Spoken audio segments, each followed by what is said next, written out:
Things went so poorly yesterday with Donald Trump's on-again, off-again ceasefire, which both wasn't working and also was good enough that Trump wants the Nobel Peace Prize, that Trump cracked. And he unleashed a wild, unhinged tirade attacking women of color in Congress, including Alexandria Ocasio-Cortez. Here's what Trump posted to Truth Social, quote, "Stupid AOC, Alexandria Ocasio-Cortez, one of the dumbest people in Congress, is now calling for my impeachment, despite the fact that the crooked and corrupt Democrats have already done that twice before. The reason for her rantings is all of the victories that the USA has had under the Trump administration. The Democrats aren't used to winning, and she can't stand the concept of our country being successful again. When we examine her test scores, we will find out that she is not qualified for office, but nevertheless far more qualified than Crockett, who is a seriously low IQ individual, or Ilhan Omar, who does nothing but complain about our country. Yet the failed country that she comes from doesn't have a government, is drenched in crime and poverty, and is rated one of the worst in the world, if it's even rated at all. How dare the mouse tells us how to run the United States of America?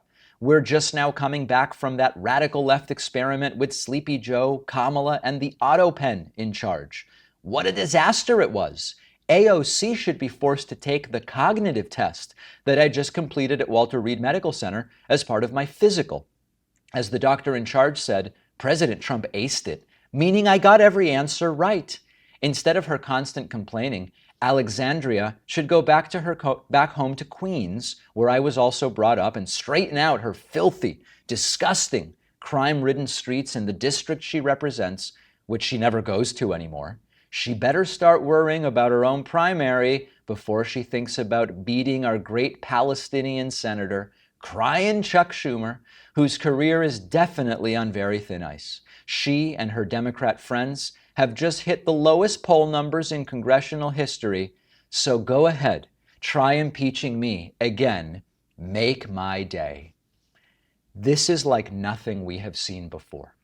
These are, if this were not the billionaire president of the United States, if this were a family member, if this were a loved one, if this were a coworker, you would be concerned because it would be a sign of someone who is very, very unwell. Very unwell.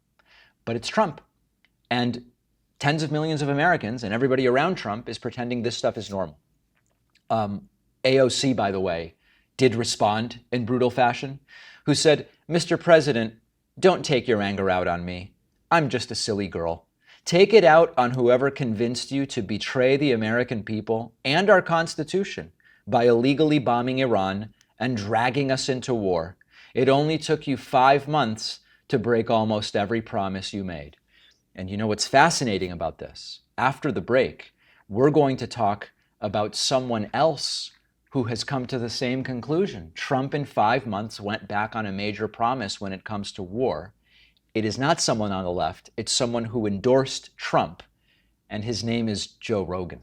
Very interesting development. Trump unhinged, AOC spot on, but it's not just Democrats who are realizing that Trump's flip on war is one of his greatest betrayals. So we'll deal with that after the break. Make sure you're subscribed on YouTube, youtube.com/The David Pakman Show. And this clip, if you're just watching on YouTube now, this clip is part of a daily 1-hour audio podcast that I do. It's on Spotify, it's on iTunes. You can bring it with you to the gym, in the car. Make sure you're getting the audio podcast. We'll take a quick break and be right back. Go Google your name right now, and you'll probably be shocked by how many sketchy websites have your address, phone number, even details about your family. Our sponsor, Incogni, is the solution. It is a service that will force data brokers and people search sites to delete your personal information so scammers, spammers, and snoops can't get their hand on it. It's also now part of their unlimited plan that you can do custom removals. You're no longer limited to just the 250 plus sites in their automated system. You can submit any link where your personal info is exposed, and Incogni's privacy experts will get it taken down, even if the site's not in their database, whether it is whitepages.com, trellis.law, DNB, or Anybody else quietly publishing your information, Incogni will wipe the footprint clean. You paste the link and they do the rest. If you're tired of being tracked, profiled, targeted, this is how you push back. For instance, these sites are where scammers and spammers can get your information to then target you. Using Incogni can cut way down on the spam calls and the messages that you get. Try it risk-free for 30 days and get 60% off an annual plan when you go to incogni.com/Pacman. The link is in the description.